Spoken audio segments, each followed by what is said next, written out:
कल जो भी नहीं आया था मैं उनको एक बार बता देता हूँ। कल हमने ये security analysis and portfolio management chapter start किया था, जहाँ पे हमने बात किया, पहले तो एक हल्का सा ओवरव्यू लिया था इस चैप्टर का, वो हल्का सा थोड़ा आधा घंटे का था, है ना। अब वो सिक्योरिटी एनालिसिस, फिर हमने कहा पहले सिक्योरिटी एनालिसिस पढ़ते हैं, जिसमें हमने सिर्फ रिटर्न पढ़ा अभी तक, और रिटर्न में भी क्वेश्चंस जो करने हैं वो आज बाकी हैं। रिटर्न में भी हमने पहले बात किया कि एचपीआर, कभी कोई आपसे होल्डिंग पीरियड रिटर्न निकालने को बोले कि आपने किसी सिक्योरिटी को कितने टाइम के लिए होल्ड किया है, उस टोटल होल्डिंग पीरियड में आपको टोटल रिटर्न कितना हुआ, तो कहा टोटल रिटर्न क्या होगा, एनुअल इनकम कुछ ना कुछ होता रहता है, प्लस कैपिटल एप्रिसिएशन भी होता है।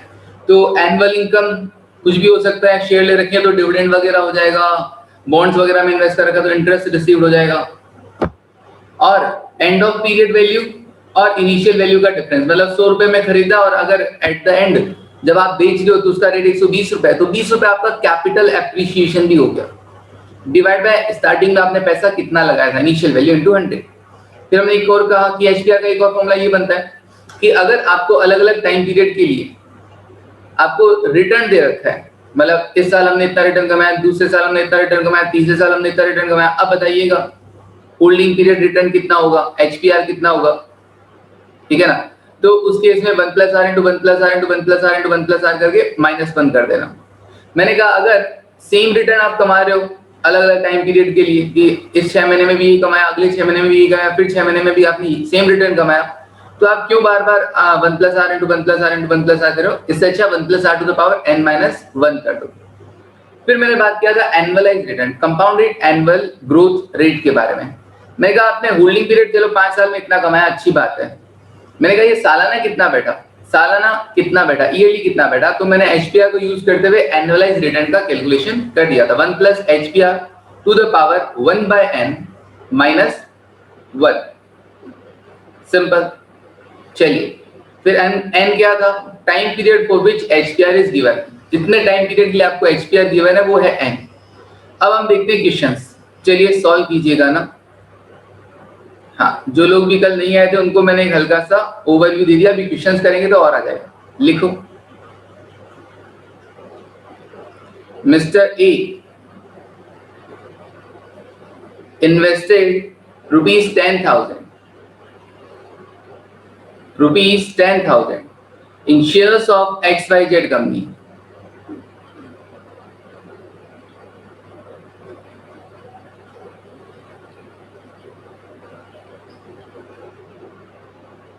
ठीक है, 10 years ago, 10 years ago, हाँ जी, 10 साल पहले मिस्टर ए ने XYZ कंपनी में 10,000 रुपए इन्वेस्ट किए। Its shares are currently worth, its shares including reinvested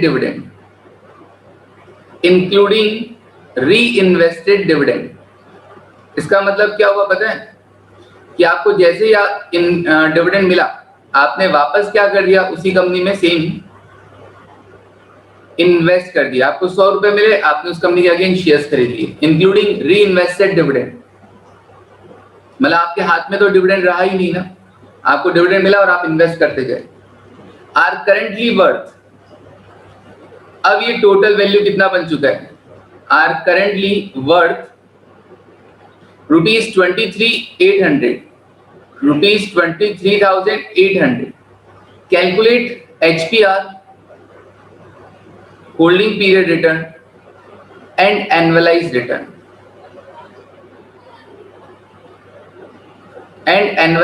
return, हाँ जी बताएं।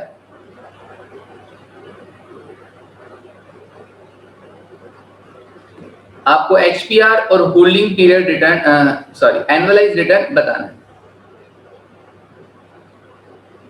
हाँ जी बताएं, कर सकते हैं।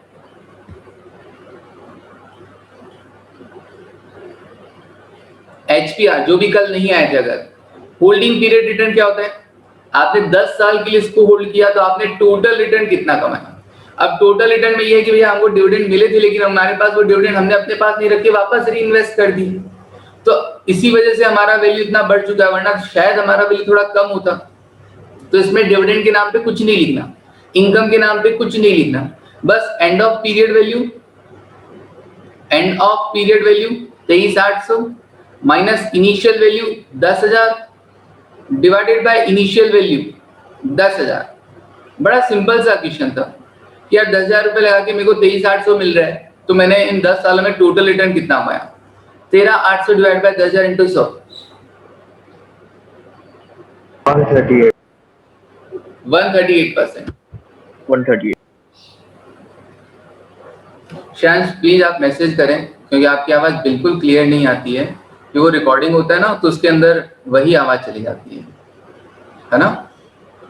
तो 138%। अक्षर 13.8% नहीं, अच्छे से कैलकुलेट करो। हाँ जी 138%। चेक करके बताओ अक्षर।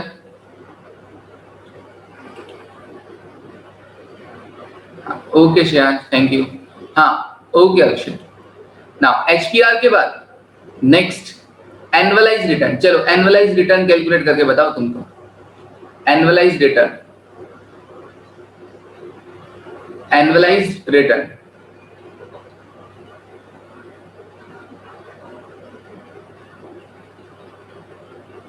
Annualise return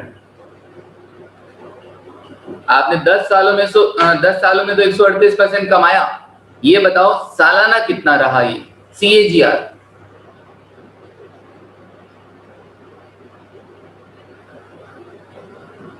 compounded annual growth rate आपका CAGR कितना है बताएं। फॉर्मूला आपके पास है 1 plus HPR to the power 1 by n minus 1 minus 1। हाँ जी कैलकुलेट करके बताओ। चलो HPR 138% को क्या लिखूं मैं यहाँ पे 0.138 या कुछ और।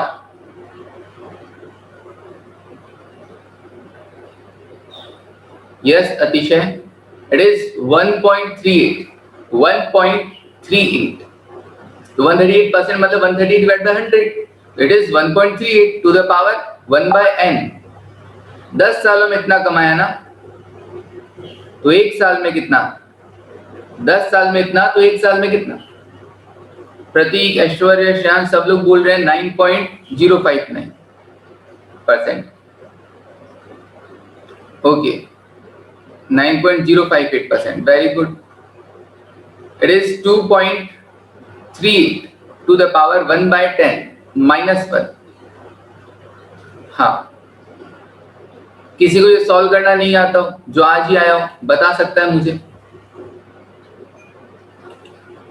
ईशा सॉल्व करना आता है, ईशा ही है क्या?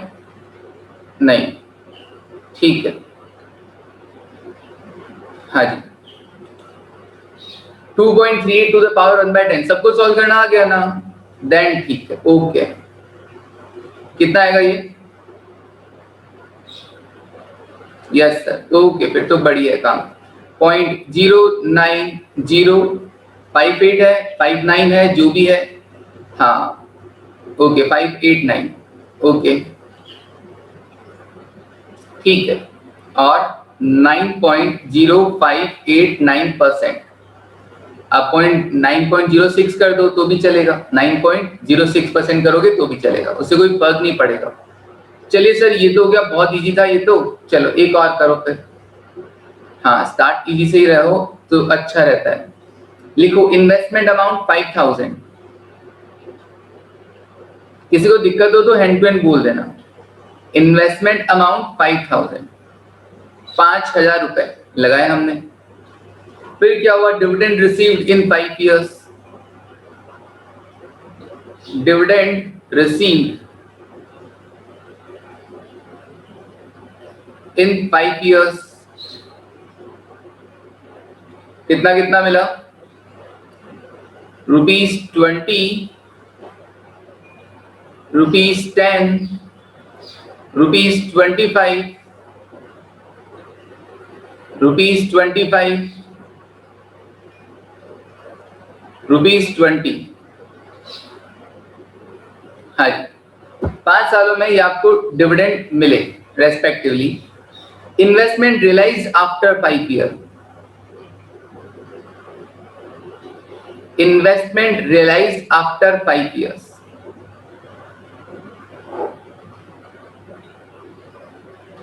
पांच साल बाद आपको इन्वेस्टमेंट बेचने से कितना मिला? 7,000 रुपए मिले, 7,000। Calculate HPR and annualise return, calculate HPR and annualise return. चलिए कीजिएगा कैलकुलेट।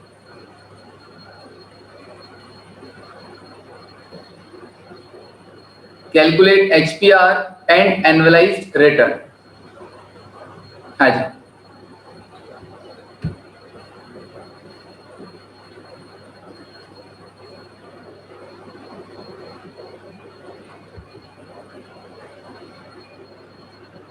HPR का फॉर्मूला क्या?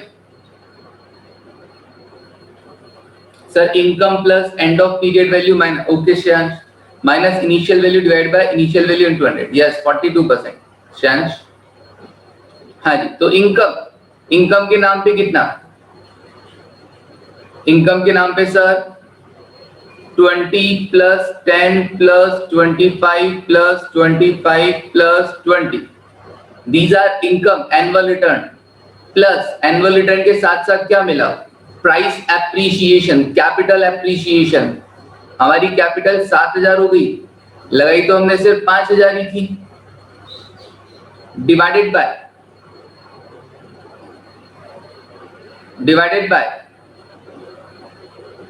इनिशियल वैल्यू कितना था? 5,000 रुपए। Initial value 5,000 into 100। हाँ, सबके कितना कितना आंसर आया? 42%। ओके 42%। शंकर ने CAGR भी बताया है। ओके श्रेयांश ने भी बताया, इट इज 7.265। प्रियांशी ये क्या आंसर बताया आपने?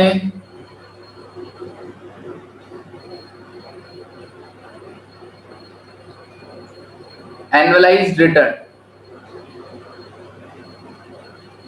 हाँ, 1 plus HPR to the power 1 by n minus 1। So holding period return is 42%, तो 0.42। कितने सालों में? 5 सालों में। तो एक में कितना चेक करो? 1.42 to the power 1 by 5 minus 1, 0.07265। Yes हाँ जी, किसी का नहीं आ रहा हो तो पूछ सकता है, सर आप ये कैसे करते हो? मैंने कहा कल सिखाया था ना, देखो यहाँ पे ये रहा। To solve any power problem, किसी भी पावर प्रॉब्लम को सॉल्व करने के लिए ये 5 स्टेप्स। ये थर्ड वाली स्टेप में मेरे को डिवाइड से आता है, ये मल्टीप्लाई वाला कैसे होता है ये बताना एक बार थोड़ा सा। डिवाइड आप क्या करते हो ये बताओ, आप क्या करते हो? आप बोलो 1.42 करते हो सबसे पहले, फिर उसके बाद 12 टाइम्स रूट करते हो, फिर उसके बाद -1 = करते हो, फिर आप डिवाइड बाय 5 कर देते हो, राइट? Yes sir. हाँ, अच्छा एक काम करो, इसको सॉल्व करके बताओ। 1.10 to the power 2 by 5 minus 1, या -1 को मारो गोली। हाँ, इतना ही सॉल्व करो। चलो मल्टीप्लाई बाय 2 डिवाइड बाय 5 कर देंगे। हाँ, तो किया ना अभी मेरा वाला, मल्टीप्लाई किया ना, मल्टीप्लाई बाय 2 डिवाइड बाय 5। तो मैंने भी तो ये कहा ना, multiplied by power 1 divide by 5। वो उसमें डायरेक्ट डिवाइड बाय 5 इसलिए कर देते हो क्योंकि मल्टीप्लाइड बाय 1 का तो कोई रोल ही नहीं है ना। हाँ, इसलिए कर देते हो। समझ में आया? यस। अच्छा, इसको सॉल्व कर सकते हो क्या तुम? 1.10 to the power 0.40। Yes sir. 30 divide by 100। क्या करोगे, मल्टीप्लाई करोगे कि डिवाइड करोगे? 40 डिवाइड बाय 100। करने की जरूरत क्या है 40 डिवाइड बाय 100 करने की? 1.10, फिर उसके बाद 12 times under root -1 equal to multiplied by power, तो मल्टीप्लाइड बाय 0.40, बस नक्की इक्वल टू। एक ही बात है। हाँ, तो डिवाइड करने की जरूरत थोड़ी ना है। ये 2/5 को ही तो मैंने 0.40 लिख दिया, और क्या किया? 2/5 मतलब क्या होता है 0.40। हाँ जी, इसको भी ऐसे, हाँ सही है। हाँ बोलो, 1/5 को भी 0.20 करके कर सकते हो। हाँ आगे। हाँ, तो मल्टीप्लाई ही बेटर होता है, ना कि डिवाइड पढ़ाना, ठीक है ना? मल्टीप्लाई बेटर होता है, ना कि डिवाइड पढ़ाना। चलिए, यूनिवर्सली वर्क करेगा वो। हाँ चलिए, ओके, नाउ आगे बढ़ते हैं।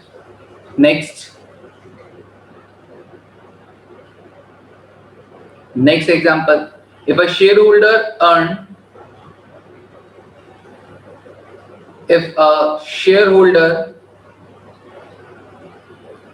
earned quarterly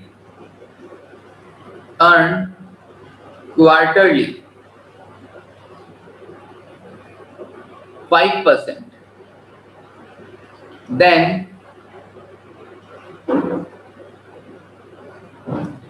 what will be his annualized return? बताएं, उसका एनुअलाइज रिटर्न क्या होगा?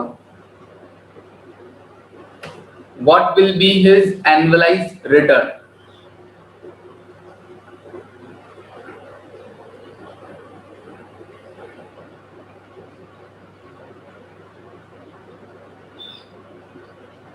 पांच % क्वार्टरली कमाता है, अब उसका एनुअलाइज रिटर्न क्या होगा?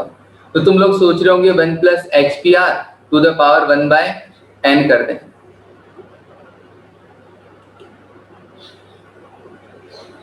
हाँ, वेरी गुड अक्षर, 0.2155, नॉट परसेंटेज, इट इज 21.55%।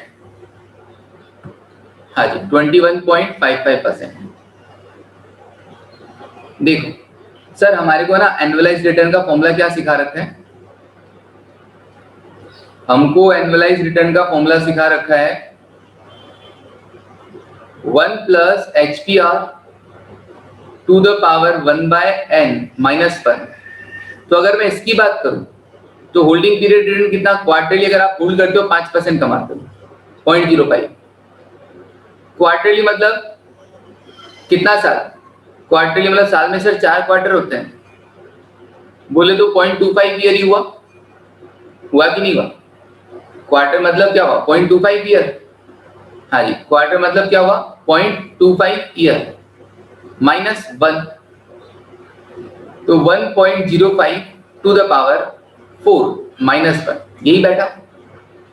और अब एक चीज इंटरप्रिटेशन करके देखो, अगर आप एक क्वार्टर में 5% कमाते हैं तो आपको एनुअलाइज पूछा, मतलब 4 क्वार्टर, साल में कितने क्वार्टर आ जाएंगे? 4। तो एक में 5% कमाते हैं तो 4 में कैसे करेंगे? 1.05 to the power 4/1 minus to the power 4 -1, direct कर दो, ठीक है ना? तो ये वो बताता है रिटर्न कि आप क्या कमा रहे हो कोई से भी टाइम पीरियड में। अब उसके मल्टीपल में अगर आपको टाइम पीरियड निकालना है तो वो यहां पर लिख दो। एक क्वार्टर में 5% कमाते हो तो 4 क्वार्टर में कितना कमा, सिंपल। हाँ, तो ऐसा रटना नहीं कि फॉर्मूला के पीछे पड़ जाए ना। एक क्वार्टर में अगर 5% है तो 4 क्वार्टर में कितना? ये तो 1.05 टू द पावर 4 डायरेक्ट भी किया जा सकता था। अच्छा, अगर तुम नोट करोगे HPR वाला फॉर्मूला, होल्डिंग पीरियड रिटर्न वाला फॉर्मूला, तो वो क्या था? होल्डिंग पीरियड रिटर्न वाला formula 1 + R to the power n - 1।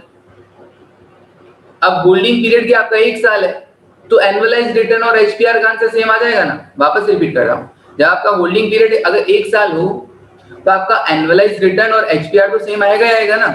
तो इसीलिए मैंने मान लिया कि मैंने 1 साल के लिए होल्ड किया, तो अब बताओ मेरा 1 साल का रिटर्न कितना, simple.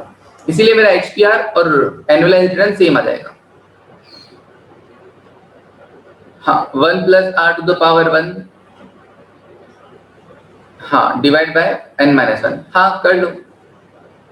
1 + R to the power 1/n - 1, ये वही तो है, HPR वाला ही तो लगाया। हाँ अक्षत, वही वाला, ठीक है ना, ये वही वाला है। अगर आप HPR वाला फॉर्मूला लगाते हो तो क्या होएगा सर, हम क्वार्टरली इतना कितना कमाते हैं ना 5%, और सेम रिटर्न अलग अलग टाइम पीरियड के लिए अर्न किया जाए, तो ये वही फॉर्मूला हो गया ना, 1 plus R to the power n minus 1, 1 plus R to the power n minus 1, 1/n नहीं है आपको, तो 1.05 to the power n, to the power n में क्या आएगा, ये 5%, कितनी बार तक आपको मल्टीप्लाई करना है, पहला क्वार्टर, दूसरा क्वार्टर, तीसरा क्वार्टर, चौथा क्वार्टर, तो 4 बार माइनस 1, अल्टीमेटली बात वही हो जाएगी। हाँ, अल्टीमेटली बात वही हो जाएगी। ठीक है, कितना है आंसर, 0.2155।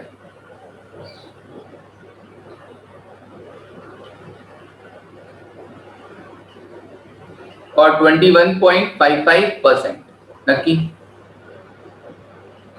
ओके डन, चलिए जी अब आगे बढ़ते हैं नेक्स्ट। हाँ जी, लिखो एग्जाम्पल। चलो अब ये तो हुआ HPR वगैरह, ये सब कर लिया अपन ने, एनुअलाइज रिटर्न के रिगार्डिंग क्वेश्चंस कर लिए। अब अगर अपने को होल्डिंग पीरियड, एनुअलाइज रिटर्न, ठीक है, अभी अपने को क्या करना हो, कभी एक्सपेक्टेड रिटर्न कैलकुलेट करना पड़ जाए, एक्सपेक्टेड, एस्टिमेटेड, कुछ भी कह दो, लाइकली रिटर्न, और पास के डेटा अगर हो तो on an average return, actual return भी बोल सकते हो। तो मैं इसको अभी एक्सपेक्टेड रिटर्न नाम से क्वेश्चन सॉल्व करवा रहा हूँ। बाकी अगर ये पास के डेटा होंगे तो एक्चुअल रिटर्न हो गया, और फ्यूचर के डेटा हुए तो एक्सपेक्टेड रिटर्न हो गया। देखो कैसे करोगे, एक सेकेंड।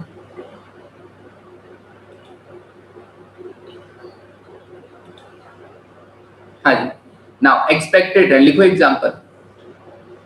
एक्सपेक्टेड रिटर्न,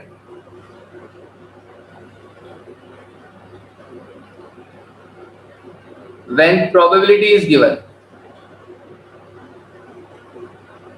ये आप सब कर देंगे क्वेश्चन, सिखाने की भी जरूरत नहीं है। when probability is given, आपको दे रखा है रिटर्न,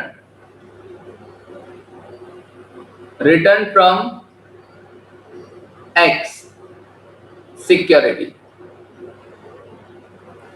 और उनके चांसेस दे रखे हैं, प्रोबेबिलिटी गिवन है। तो कहा क्या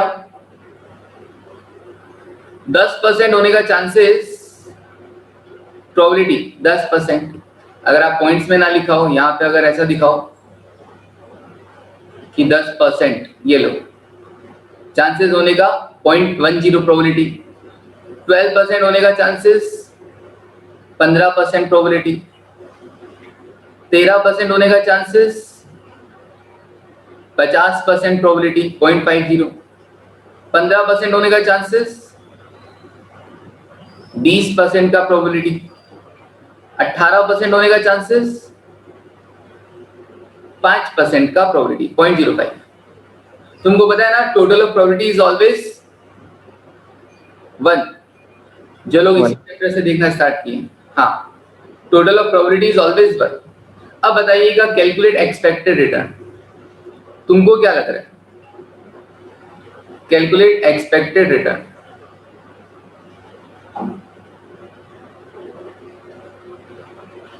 हाँ शंकर, रिटर्न इनटू प्रोबेबिलिटी। तो अपने पास 5 रिटर्न दे रखे हैं और उनके होने के चांसेस दे रखे हैं, तो सिंपली उन रिटर्न को उनके चांसेस से मल्टीप्लाई कर दो, अपने के पास एक एक्सपेक्टेड रिटर्न आ जाएगा। So expected return is equals to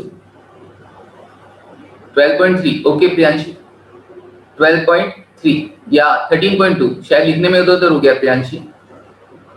13.2, हाँ 13.2, 13.2 एक्सपेक्टेड रिटर्न कैसे करेंगे सर? अच्छा, जब भी सुनो, जब तक हो, अगर आप इस 10% को 0.10 लेते हैं तब तो कोई प्रॉब्लम ही नहीं है, गलती होने का कोई चांस ही नहीं रहेगा। अगर आप पॉइंट्स की जगह डायरेक्ट 10 लेते हैं, 12 लेते हैं, 13 लेते हैं, 15 लेते हैं, तो थोड़ा आपको ध्यान रखना पड़ेगा जगह जगह, है ना। कहीं कहीं कैलकुलेशन में आपको ध्यान रखना पड़ेगा कि यार परसेंटेज का क्या करें, इग्नोर करें या परसेंटेज को डिवाइड बाय 100 कंसीडर करें। तो बेटर ये रहता है कि परसेंटेज की वैल्यूज जो भी होती है उनको भी आप डेसिमल में लिखें, 0.10, 0.12, 0.13।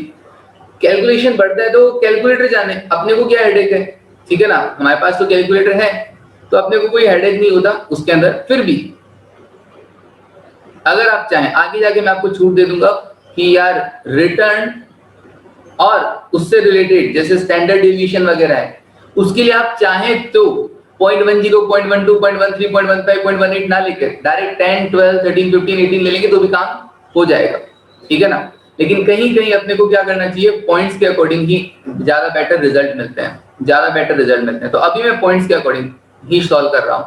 ही रिटर्न 10% और उसका होने का चांसेस 0.10, 12% 0.12 उसका होने का चांसेस 0.15, 13% उसका होने का चांसेस 0.50। पॉइंट्स में लेने पे, डेसिमल में लेने पे कभी गलती नहीं होगा, गलत आंसर नहीं आएगा कभी, ये ध्यान रखना। उसके अलावा आपको ध्यान रखना पड़ता है। चलिए खैर बता दूंगा जहां जहां पे ना। अभी क्या आएगा आंसर 0.132, और अगर आप डायरेक्ट बोले थे ना 0.10, 0.12 की जगह 10, 12, 13, 15 और 18, ठीक है ना, सिर्फ परसेंटेज को इग्नोर मारते हुए, तो डायरेक्ट आपका आंसर आता 13.2, दैट इज 13.2%। फिर बाद में ऐसा धीरे से आगे परसेंटेज लगा देने का। चलिए हो गया, आई थिंक किसी को कोई दिक्कत नहीं होगा इसके अंदर, तो एक्सपेक्टेड रिटर्न में तो। चलिए अभी हाँ, एक और एक्सपेक्टेड रिटर्न देखते हैं जहां पर प्रोबेबिलिटी गिवन ना हो।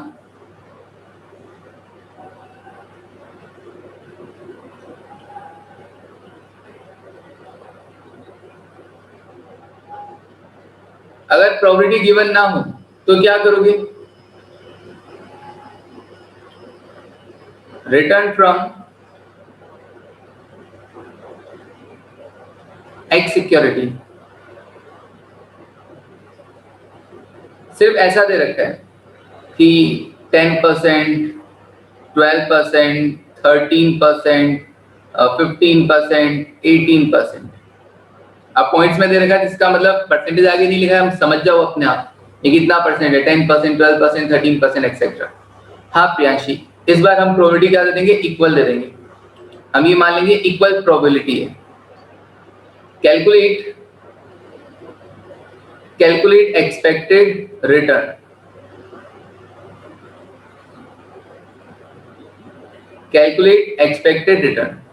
तो अगर आप चाहो तो प्रोबेबिलिटी सबका इक्वल मानकर आप उनको उनकी प्रोबेबिलिटी से मल्टीप्लाई कर सकते हो। तुम बता सकते हो अगर इनका इक्वल प्रोबेबिलिटी है तो सबका प्रोबेबिलिटी कितना होगा, अगर मुझे कैलकुलेट करना पड़े, कोई पूछ ले तो। हाँ श्रेयांश, एवरेज कर देंगे। अगर कोई मुझसे पूछ ले तो सबका प्रोबेबिलिटी कितना होगा, सर सबका देखो total of probability is always 1, तो टोटल ऑफ प्रोबेबिलिटी तो 1 होता है। अब 1 है जो 5 में इक्वली डिवाइड करना है, तो 1 डिवाइड बाय 5 करके 0.2, 0.2, 0.2, 0.2 कर देंगे, सिंपल। तो मेरे को जरूरत नहीं है, मैं डायरेक्ट क्या कर दूंगा, अगर प्रोबेबिलिटी गिवन ना हो तो एक्सपेक्टेड रिटर्न कैसा आएगा, सबका टोटल करके, वही जैसे x बार निकालना होता है, जस्ट लाइक x बार, तो बचपन में नहीं करते थे sigma x divide by n, sigma x divide by n, वैसा ही करना है। 0.10 प्लस 0.12 प्लस 0.13 प्लस 0.15 सबको ऐड कर दो और divided by number of variables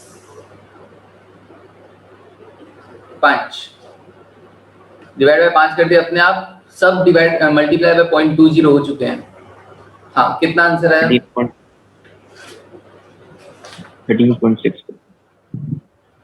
13.6%, ठीक है। 0.136 और 13.6%, ठीक है सर। हाँ जी, यहां तक अगर किसी को किसी भी तरह का कोई डाउट हो तो पूछ सकता है। प्रोबेबिलिटी गिवन, नॉट गिवन कर लिया, HPR कर लिया, एनुअलाइज्ड रिटर्न कर लिया, कुछ नहीं, बहुत इजी तरह पढ़ा रहा हूं अभी तक, तो कुछ भी नहीं पढ़ा रहा। सिंगल सिक्योरिटी के बारे में हम सिर्फ रिटर्न की बातें कर रहे हैं और कुछ नहीं कर रहे। अब मैं आ रहा हूं रिस्क पर। ओके, महिमा ने लिखा क्लियर है, हाँ बाकी का मैं मान लेता हूं कि क्लियर है। ओके पंकज, ठीक है, हाँ न्यू स्टूडेंट ज्यादा जरूरी है ना बताना। ओके क्लियर, ठीक है सर।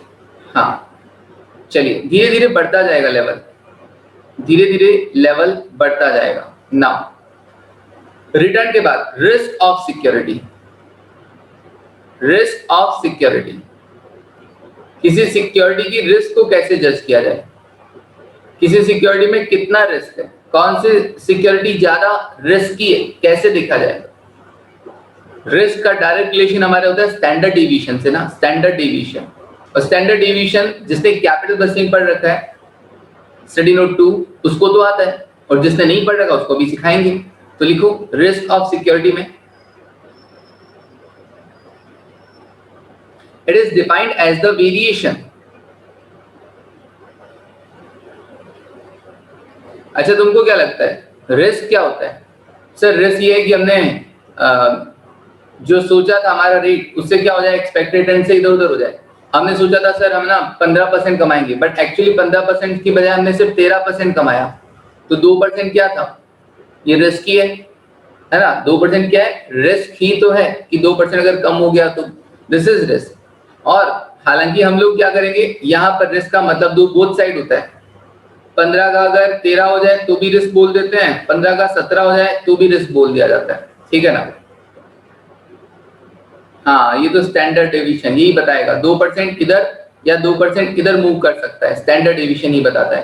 हालांकि 13% रिस्क कहलाएगा और 17% अपने लिए रिवॉर्ड कहलाएगा 2% का ना। लेकिन रिस्क का अगर जब हम क्वांटिफाई करेंगे तो वो 2% ही शो करेगा आइदर साइड। हाँ बाय एंड सेल की वजह से ना सर, देखते हैं अभी रिटर्न एक्सपेक्टेड है, जरूरी नहीं है बाय सेल, किसी भी तरह का डिविडेंड रिटर्न भी हो सकता है, कुछ भी हो सकता है। श्रेया आपका टोटल रिटर्न की बात होती है यहाँ पे। जैसे कैपिटल बस्टिंग में हम कैश फ्लो में स्टैंडर्ड डेविएशन नहीं देखते थे कि हमारा जो कैश फ्लोज होने वाले हैं हर साल के उसमें कितना रिस्क है। 10,000 रुपए होने वाला था लेकिन हमको सिर्फ 8 हुआ, ये standard deviation.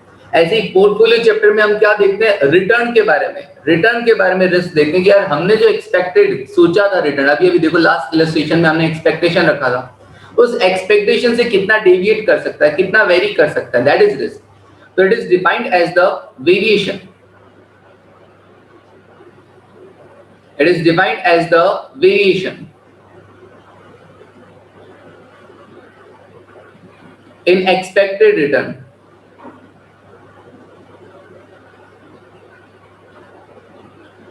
In expected return from a security. From a security. It is quantified through, it is quantified through, इसका कैलकुलेशन कैसे किया जाएगा, it is quantified through standard deviation, standard deviation,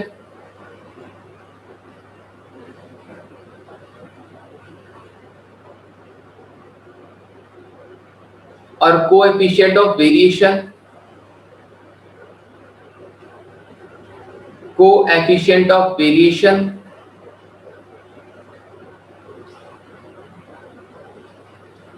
ये दो नाम तो सुने से लग रहे हैं, सुने सुने।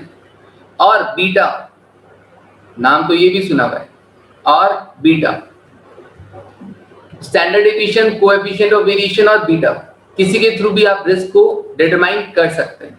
अब वन बाय वन देखेंगे इन सबको, standard deviation, coefficient of variation, then beta. हाँ जी, पहले बात करते हैं किसके बारे में, स्टैंडर्ड डेविएशन के बारे में। स्टैंडर्ड डेविएशन, सिंगल सिक्योरिटी की बात हो रही है, अभी तक मैं पोर्टफोलियो पे नहीं आया हूं। Not more than one security, only single security. Standard deviation, standard deviation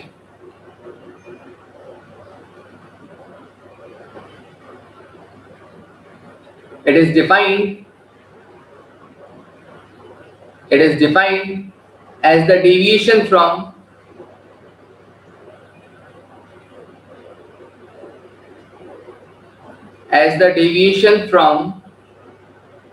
the mean,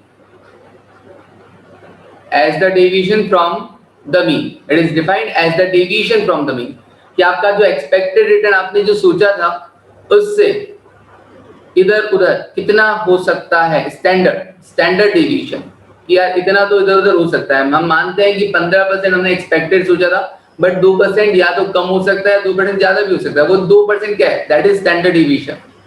It is calculated as follows. It is calculated as follows.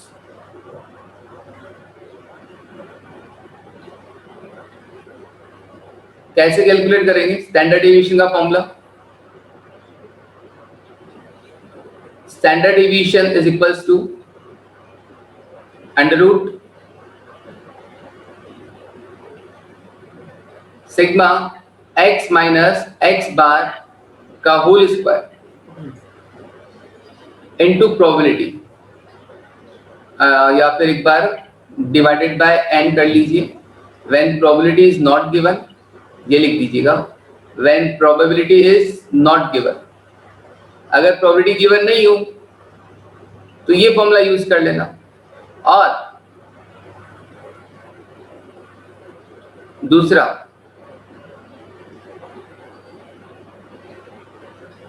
Sigma x minus x bar का whole square into probability when probability is given.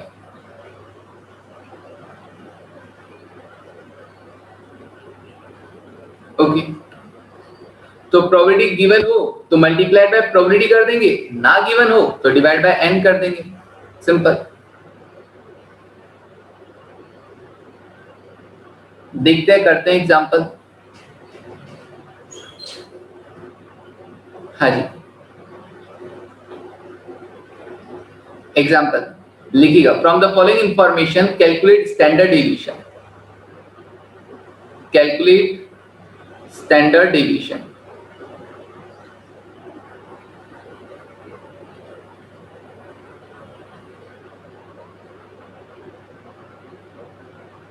Data क्या क्या है? Return दे रखा है आपको, return in percentage और उनका probability, कितना 10% होने का चांसेस 40%, 20% होने का चांसेस 30%, 30% होने का chances again 30%। Total of probability is always 1। चलिए स्टैंडर्ड डेविएशन कैलकुलेट करना है, कीजिएगा। तो ये x वैल्यूज मान लें हम लोग, ये x वैल्यूज। अब सबसे पहले स्टैंडर्ड डेविएशन के मुझे x बार कैलकुलेट करना पड़ेगा। x bar, expected return, that is x bar, that is x बार। कैसे करोगे सर? 10% होने का चांसेस 40%, पॉइंट को मैंने भी इग्नोर कर दिया। 20% होने का चांसेस 30% और 30% होने का चांसेस 0.30। देखो कितना आ रहा है एक्सपेक्टेड रिटर्न।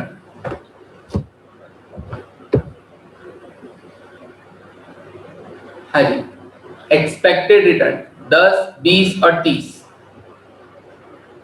बताओ, 10% होने का चांस, 40%, 20% होने का चांस, 30%। ओके अक्षर,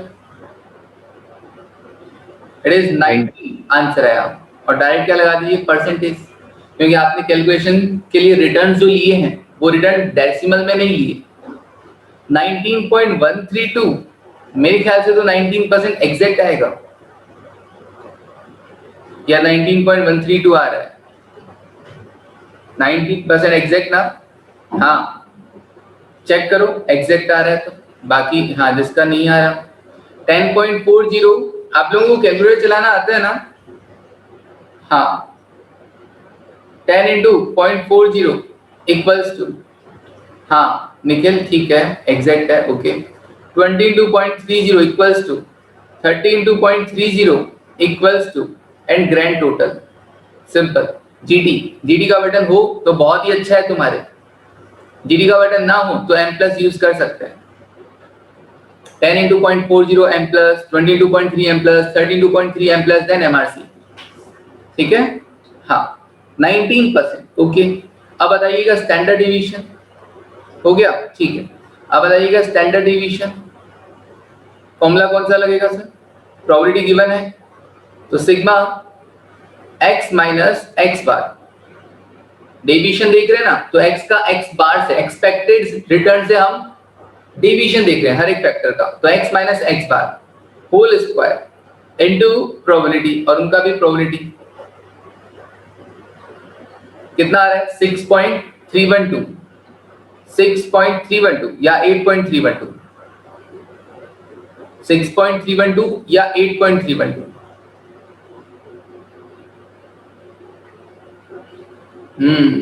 ये कैलकुलेशन में हम बहुत वीक हैं,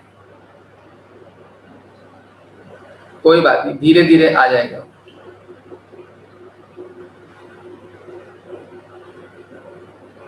देखिएगा कैसे होगा, दो जनों का 6.312 आ रहा है। हाँ, x क्या है सर, फॉर्मूला था x माइनस एक्स बार का whole square into p i, sigma x minus x bar का whole square into p i और उसका अंडर रूट। अब हम क्या करेंगे सर, x क्या है, अच्छा अगर आपको थोड़ा और इजी तरीके से करना होता है ना, तो जगह तो ज्यादा घेरता है, लेकिन क्या करना चाहिए, ऐसा कर लेना चाहिए, 10 लिखा, 10 20 30 ये x हो गया, माइनस एक्स बार 19 19 19, लिखने में बहुत आसानी होता है, इनटू प्रोबेबिलिटी 0.4 0.3 और 0.3, लिखने में थोड़ा सा आसानी हो जाता है और कुछ नहीं।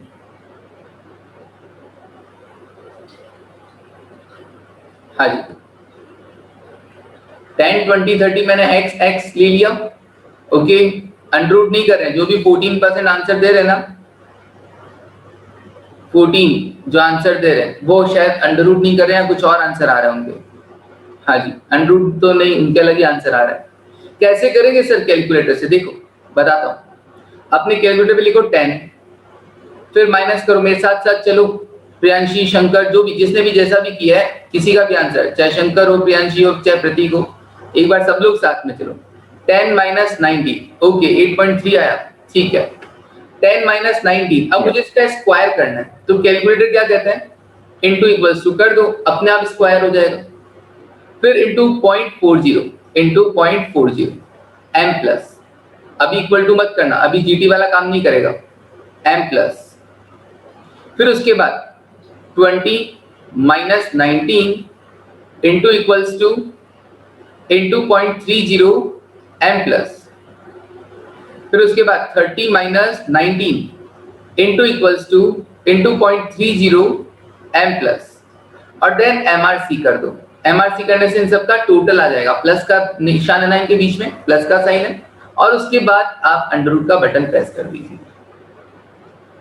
उसके बाद आप अंडर रूट का बटन प्रेस कर दीजिए। अब बताओ सब लोग क्या क्या आंसर आ रहा है, अतिशय 8.306, 8.31, 8.31, ठीक है, सबका 8.31 आ रहा है, शंकर 8.31, महिमा का भी, प्रतीक का भी, श्वेता का भी, प्रियांशी कितना आ रहा है, श्रेयांश का भी, ठीक है, तो इट इज 8.3066 है, तो ठीक है, 8.31% या 066%, तो स्टैंडर्ड डिवीजन 8.33% होने का मतलब क्या है, आपका जो एक्सपेक्टेड रिटर्न है ना 19%, वो 8.31% से कम भी हो सकता है, या 8.31% उसमें बढ़ भी सकता है, ठीक है ना। अगर मैं डायरेक्ट 8.31 ना लेके सिर्फ 8 की बात करूं, तो 19 माइनस 8 11% तक भी कम हो सकता है, या 19 प्लस 8 27% तक इंक्रीज भी हो सकता है आपका एक्सपेक्टेड रिटर्न,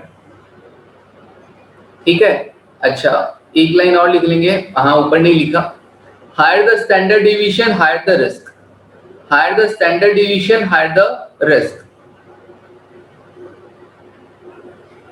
कोई ऐसा है जिसको कैलकुलेशन नहीं आया तो मुझसे पूछ सकता है, सर कैसे करते हैं कैलकुलेटर पे, रटना तो होता ही नहीं कि सर ऐसे से करना है ना, हर एक फंक्शन के लिए दिमाग में चलना चाहिए। अच्छा, कैलकुलेटर इसको कैसे सॉल्व करता है, 10 माइनस 19 स्क्वायर हुआ, इंटू इक्वल्स टू किया, इंटू 0.40, मुझे सबको ऐड करना था, m प्लस में डालता गया, देन MRC किया तो आंसर आ गया।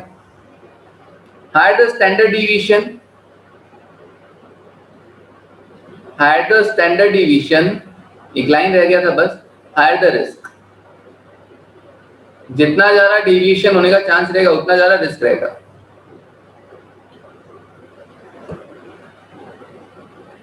हाँ यस शंकर शंकर कह रहा है therefore 19% is mean here in this problem. हाँ 19% मीन है यहाँ पर, x बार है यहाँ पर। Standard division of 8.31% can be plus और माइनस फ्रॉम मीन। हाँ 8.31% 19 में प्लस भी हो सकता है और माइनस भी हो सकता है, इधर साइड मतलब आइदर साइड, दोनों साइड हो सकता है। हाँ जी right okay. Now next coefficient of variation देखते हैं। Coefficient of variation, standard deviation हो गया, नाउ कोएफिशिएंट ऑफ वेरिएशन।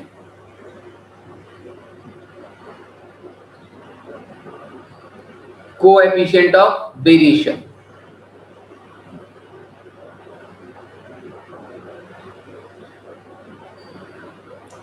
तुमको पता है स्टैंडर्ड डेविएशन की बजाय कोएफिशिएंट ऑफ वेरिएशन की जरूरत कब पड़ती है? कोएफिशिएंट ऑफ वेरिएशन की जरूरत कब पड़ती है बताओ अगर याद है तो। कोएफिशिएंट आउटफ्लो सेम हो, क्या हो? जब आउटफ्लो सेम हो या अलग अलग हो? Expected flows are different. x bar, simply x bar अपना, हाँ अपना फॉर्मूला क्या होता था सीवी का? Standard deviation upon x bar ना। अगर x बार अलग अलग हो तो अपने को क्या करना है? स्टैंडर्ड डेविएशन के बेसिस पे आंसर ना देके x बार के बेसिस पर देना है, सॉरी कोएफिशिएंट ऑफ वेरिएशन के बेसिस पर देना होता है। देखो बताऊंगा अभी, बताते हैं अभी। जैसे कि एक लिखवाने से पहले मैं, कुछ लोग अगर नए जुड़े हैं उनके लिए एक एग्जांपल बताता हूं। अगर मैं लिखवाने से पहले, चलो एक काम करो लिख लो, आप भी मेरे साथ साथ में एग्जांपल लिख लेना बाद में। हाँ जी लिखिएगा। When we compare the risk, when we compare the risk of two or more projects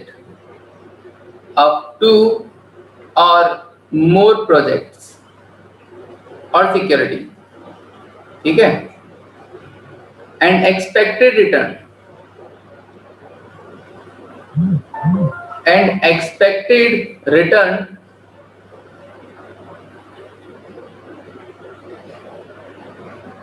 are different and expected return are different, then coefficient of variation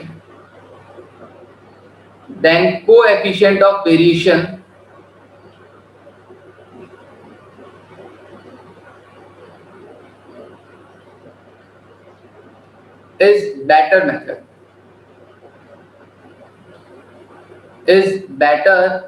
method to quantify the risk,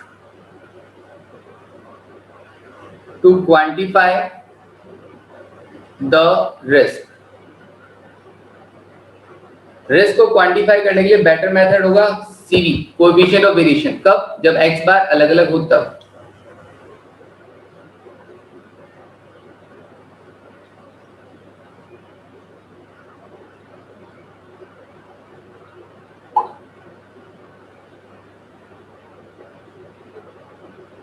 एक second,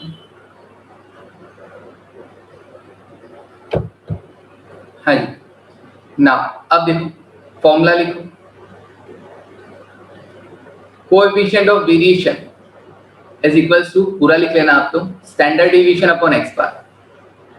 exam में हम CV ना लिख के पूरा coefficient of variation लिख देंगे, standard deviation upon x बार।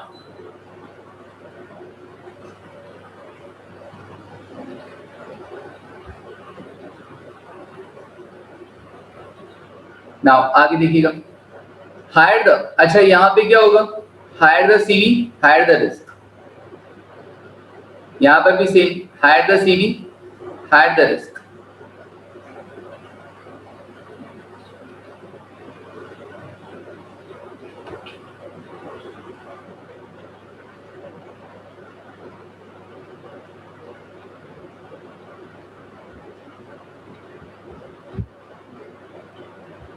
लिखिएगा फटाफट।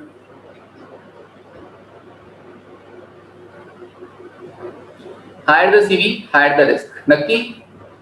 अब देखो एग्जाम्पल से आपको खुद को पता चल जाएगा क्यों स्टैंडर्ड डिवीजन की बजाय हम लोग सीवी का यूज करते हैं? मान लो ये दो सिक्योरिटी है, एक्स और वाई, ये दो सिक्योरिटी है। आप लोग जो यहां पर स्टैंडर्ड डिवीजन, मान लीजिए स्टैंडर्ड डिवीजन है 15% और यहां पर स्टैंडर्ड डिवीजन है क्या?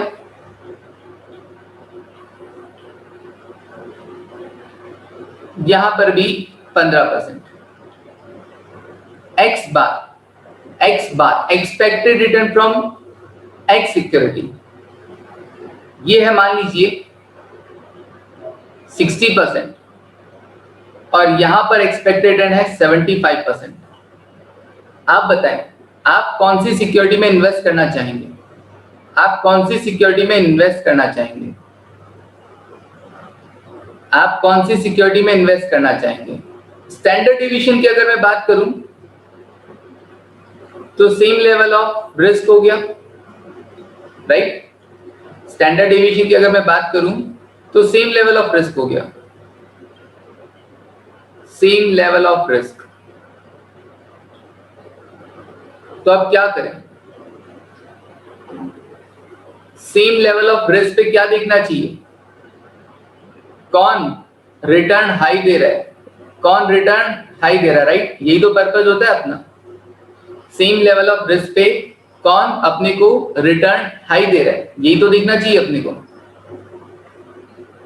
यस, तो रिस्क तो देखेंगे तो सर दोनों में डिवीजन 15-15 है, लेकिन एक्स के अंदर 60% पे 15% का डिवीजन और वाई में 75% पे 15% का डिवीजन। तो ज्यादा बेटर कौन? सर वाई ज्यादा बेटर है। अब ये वाई ज्यादा बेटर है तो स्टैंडर्ड डिवीजन तो फेल हो गया ना। स्टैंडर्ड डिवीजन तो रिस्क बताता है कि दोनों में सेम रिस्क है, तो भैया दोनों में सेम रिस्क नहीं है। दोनों में स्टैंडर्ड डिवीजन के अकॉर्डिंग तो सेम रिस्क है, बट आप खुद देखो एक्स बार को, तो हाँ जी, कैलकुलेट सीओबी, कैलकुलेट सीवी।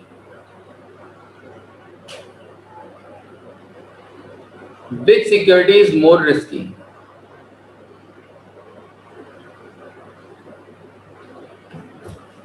हाँ जी, which security is more risky? अगर रिस्की की बात करें तो कौन सा ज्यादा रिस्की है?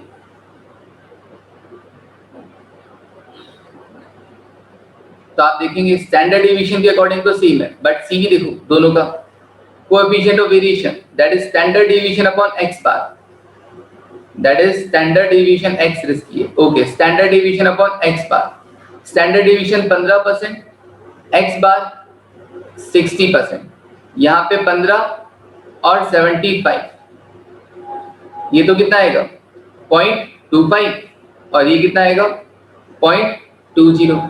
तो कौन ज्यादा रिस्की हुआ? Higher the CV, higher the risk. So security X is more risky. और आप इन्वेस्ट कहां करोगे, एक्स में या वाई में? सर वाई में करेंगे ना, क्योंकि एक्स में तो ज्यादा रिस्क है। X is more risky. Done, simple. चलिए, ये हो गया कोएफिशिएंट ऑफ वेरिएशन। बस आज यहीं पे, कल एक क्वेश्चन कराऊंगा उसके रिगार्डिंग, वो देखेंगे बाद में। अभी सिर्फ इतना है, स्टैंडर्ड डिवीजन और सीवी, कोएफिशिएंट ऑफ वेरिएशन तक। हाँ जी, यहाँ तक पूरा दिमाग में क्लियर होता जा रहा है। बाकी तो देखो आगे फॉर्मूलाज ही रहने वाले हैं, जिसको जितने जल्दी फॉर्मूलाज लर्न हो जाएंगे उतना जल्दी अच्छा काम है। इसका जितना जल्दी फॉर्मूला क्लियर हो जाएगा उसका उतना जल्दी अच्छा हो जाएगा। ठीक है, डन।